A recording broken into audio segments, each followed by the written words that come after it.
Welcome to CEIBS Executive Lunch Conversation with CEOs. Our guest today is Mats Harborn. Mats Harborn has been 28 years on the ground in China, 20 years with Scania, 3 years with the Swedish Embassy Trade Commissioner. He's been former president of the European Union Chamber of Commerce, former chairman of the Swedish Chamber of Commerce in China, and has been in a continuous dialogue with Chinese people at all levels over the past 40 years. You have this long history with China. Can you tell us how and why you became passionate about the country and any advice for turning that passion into a career? Well, actually, for me as a young student, it was more about to find an edge. I wanted to have something unique going out into work life. But then I was also driven by another passion. I was politically engaged in the youth liberals. And at that time, we talked a lot about how to help the developing world develop. A complicated thing led to that I thought that having Chinese as one of my edges would give me a possibility to understand much better the challenges faced by the largest developing country, China. So that's how it all started. Then through work in China, I think this edge turned into an addiction to stay just one more year to see what was going to happen to China. Because I think every year has been almost a historic year with groundbreaking changes in one way or another. And it's been sort of very difficult to say that I've seen it to this point and now I want to leave.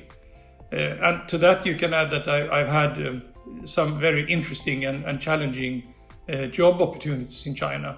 And I felt that I've been able to not only observe China, but also to be a part of the changes taking place here over the years.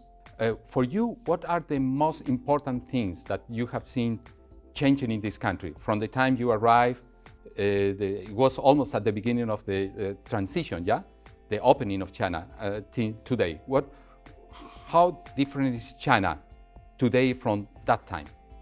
The most obvious that everybody sees is the infrastructure and all the buildings, but that is just on the surface. I think what we have seen is the creation of a professional, competent middle class.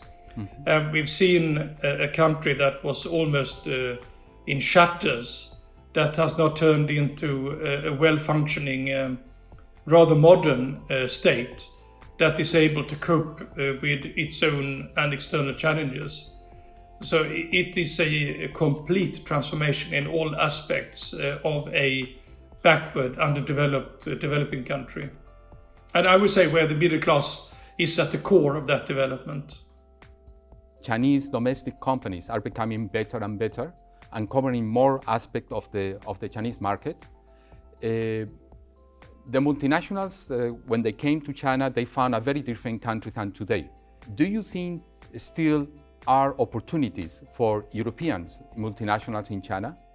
Oh, I definitely do.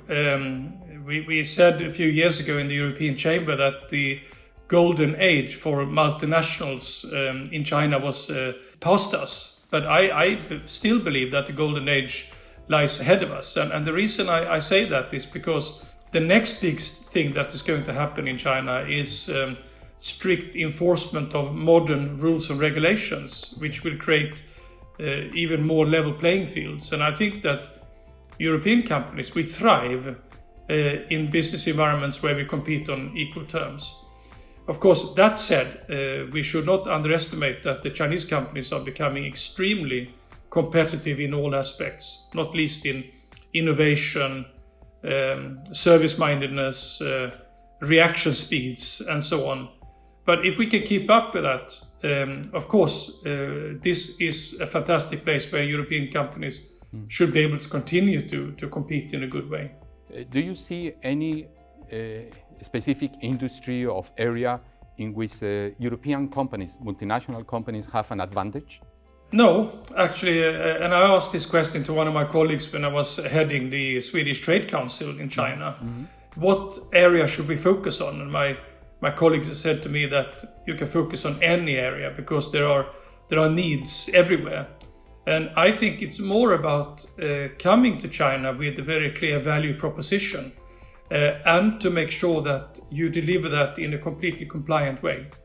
If you do that in an efficient way, I think there is business to do in any area of the Chinese economy. In which aspects you think the European companies or any foreign companies have to adapt? First of all, I think it's not. We must not underestimate, as I said, the competitiveness of our Chinese competitors. But then there is another thing which I think is much more fundamental, and that is that to a large degree, I think Western companies have gotten used to stable, predictable markets. That is before the corona. Mm-hmm. And in order to become efficient in that environment, we have built very stable processes and procedures inside of our companies. We've become very lean. And I think that is a challenge, because when we now see a big country like China developing, which is not at all predictable, the China speed and the ad hocness of the Chinese business environment gets into conflict with the stable processes that we have developed at our headquarters. So I think we need to now create capabilities to deal with the fast changes of the Chinese market and the sort of ad hoc nature of much business here. And that is difficult. And sometimes executives in China get blamed by their colleagues in their headquarters for not being able to plan and changing their minds too often, mm-hmm. whereas they're just merely trying to react to a Chinese reality. And of course, sometimes that sort of conflict is healthy internally, but there needs to be a much greater understanding of the realities on ground in China if a company wants to capture the opportunities. Well, you have mentioned now, I think what is an important point is the communication with head office. And sometimes in my conversations with other CEOs, they complain or they say that sometimes it's difficult for them to communicate about this need to be agile, innovative, adapt quickly to the changes in the Chinese market. In your experience, what are the ways that we can improve, or multinationals in China, working in China, improve that communication with head office? We need to raise the knowledge level dramatically back in headquarters about China, because there are two realities. One is the reality that we read in Western media today, which is now, of course, colored by geopolitics and politics in general, and where the view of China is today mostly negative. And then we have the view on the ground from the executives seeing a lot of opportunities. And these two views are sort of in conflict with each other. And therefore, I think as a company, you need to go beyond the media narrative about a certain country, in this case China, and try to dig deeper. Otherwise, I think you risk losing out on opportunities. And one way to do that is to make sure that the very top executives from these companies spend time in China, or even move part of the operation to China. Mm-hmm. I think Atlas Copco, for example, a Swedish company, they moved one of their division heads to China, set up that in Shanghai. And I think that was a great way to increase the knowledge about this market within the whole group. I think more companies should use similar methods in order to raise the knowledge level. In my conversation with CEOs, one thing that some of them mention is that China and the Chinese government is business friendly, in the sense that they help investment, foreign investment, to come in China, start this business. Do you have the same experience? Do you have the same opinion? Yes, I do. I think China is very friendly towards foreign business, and we all know that the Chinese economic and development zones go to great extent to attract foreign companies to invest in their respective geographies, and that includes a lot of support in various forms. Furthermore, I think we need to understand that China, basically in its nature, has always been a very open and inclusive culture. Of course, there have been some periods in China's history where it isolated itself, but the normal state of China is to be open and inclusive, and that is we can say that therefore China is back to its normal state today, and it will continue that way. Then, of course, you see short term that there are you can see international conflicts that lead to bouts of nationalism in China that sometimes are also directed against companies from certain countries, but that's an exception from the normal in my view. So the basic assumption is that China is open, welcoming, and wants more foreign participation in its economy. Can Europe and China do more to improve or to have a better relationship if it's possible? Definitely they could, but I think there are challenges today. One, if you go to the European side, is that of course everyone gets very influenced by the narrative that is now the common narrative in media, that China is becoming sort of a negative force, and that we need to protect ourselves against Chinese investments in Europe, or that China is acting in an unfair way, both in China and internationally. Many of these complaints, I think, were true some years ago, but I think China has improved quite dramatically. In China, on the other hand, the public communication is not such that it makes the rest of the world feel at ease. Instead, a lot of the communication coming out of China gives the impression that China actually is an aggressive nation that wants to spread its way of thinking and doing things to the rest of the world. So we have here a fundamental communication issue. My wish is that, if I take it from a strict European point of view, that Europe places itself in the middle between China and the US and maintains good relations with both, and could perhaps even be sort of a mediating factor in a global geopolitical situation. Europe is dependent on China, and China is dependent on Europe, and the more we interact, the better it is for both countries. So I hope that is the basic policy that will prevail between Europe and China.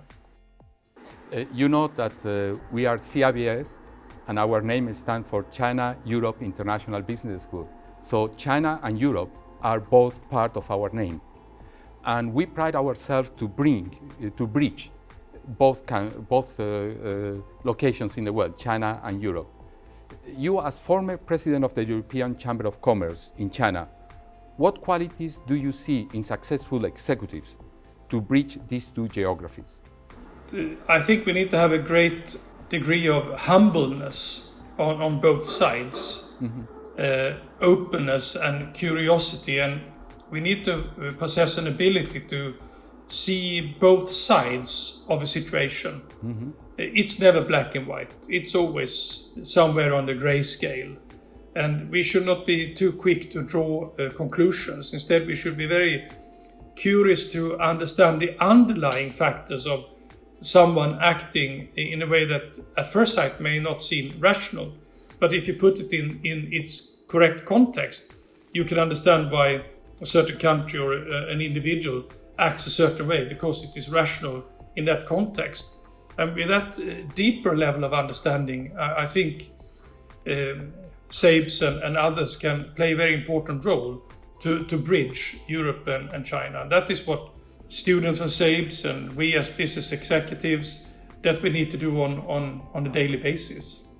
Do you think that for an international executive, European executive in this case, the China experience is very important in the development of his or her career? Yes, absolutely.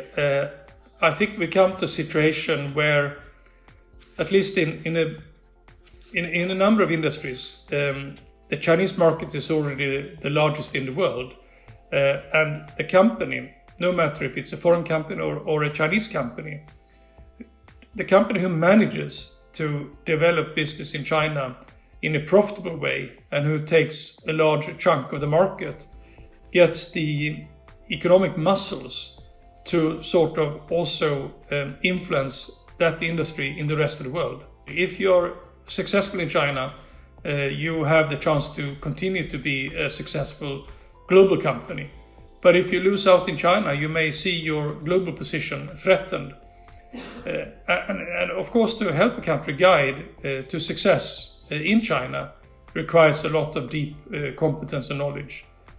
Any ambitious young student who goes into a company, even with an advanced MBA degree, must go into this company with a great degree of humbleness and understand that in order to be effective, you need to be a good ambassador for the company's culture and business model. And to do that deeply takes time. But I think it could be extremely rewarding to have the China competence and to be a very strong ambassador for a corporation and combine those two gradually in higher and higher positions. Then I think that individual has built a very strong foundation that is useful for its company a very long time. We have these international students coming to China, perhaps thinking of an MBA in different parts of the world. What would you tell these people, these potential students, that why China, an MBA in China could be positive for his international career? You know, in a way, I think we have come to a point where you need to make a choice. Either you want to make an international career in, if I may call them, the former colonized world, where the basic business logic and cultural context is fairly similar. You can go from one country with your experience to another and quickly be successful. But there are some countries which are very different and where you need to be much deeper in your complete understanding of those cultures in order to be successful. And I'm thinking of Japan, Korea, Thailand, and of course China. I think with these countries you need to decide on a much more narrow and deep career to be truly successful over time. That is increasingly becoming evident to me, that at least at the point in time where we are today, that these are two different career paths that require different kinds of competencies. I don't know if you have anything you want to add. The difference between Chinese ways of developing business and the European way. And as I said, in Europe we are quite focused on lean processes, whereas in China we have an ad hoc China speed situation, which means that in Europe we often like to plan, and in China the whole process is much more iterative. In Europe we like to present a product or a service that is almost perfect from day one, whereas in China, in this iterative process, good enough is good enough to launch, and then you make continuous improvements. And that is also showing up in a different way. We like to work in a lab to develop, whereas China does much more applied research than we do. So these are different ways of working. I'm not saying one is better than the other, but I think there needs to be a mutual understanding on both sides that these are two different philosophies that meet when developing new products and services and so on. Thank you very much for being with us during this conversation. I hope that we can see you soon back in China. I enjoyed this conversation very much. Thank you, Matt. Thank you very much.